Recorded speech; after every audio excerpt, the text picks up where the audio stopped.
Today is Wednesday, January 5th, 2022. I've made a few videos before about these seeds, and I'm going to put a few more of them in soil this evening before it gets too dark. These were seeds that I stored in the refrigerator, and then I attempted to germinate them. I feel like this one needs to go in soil. It's developing a fairly long taproot here, and also this one. This was the first seed to begin splitting.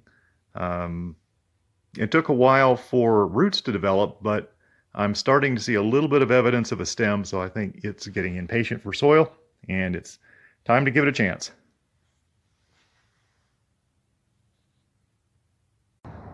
Now I'm outside mixing up some soil. Generally speaking, I do about an equal part mix. Here is some of this crummy North Carolina soil that I've been talking about. And then I got this from a gardening center. It should be a better sandy loam style soil. And some organic mix. Some good quality compost.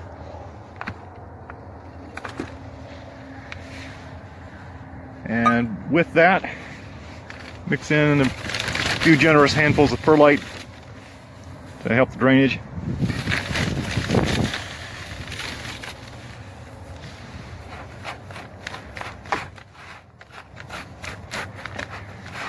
So a good mix of soils should not clump together like clay. It should loosely come apart and drain well.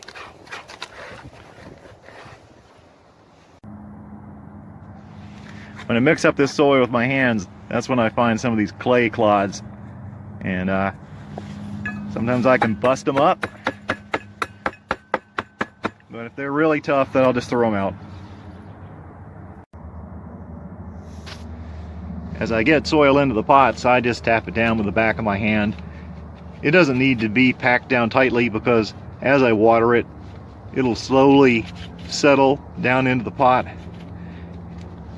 It just needs moderate contact with the roots as they're growing, and not be packed in there so tightly that the roots have difficulty.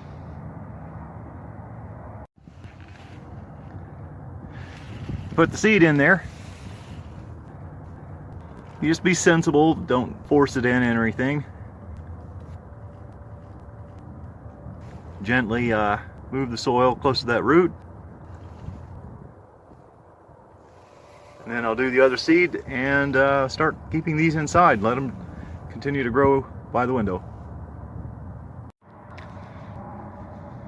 The final half-inch, maybe centimeter or so of soil, I did give them a slightly better mix, a little less of the clay and more of the better quality soil and the compost, just to help mimic what their natural environment really is. Because in the wild, avocado trees germinate in essentially leaf mulch. So roots of the seeds don't immediately go into subsoil. The plant will send some roots up towards the surface to reach the dark matter and the organic material there. So I just tap this down gently with my fingers and water it, and keep these in the house for a while until the outside temperature will support them.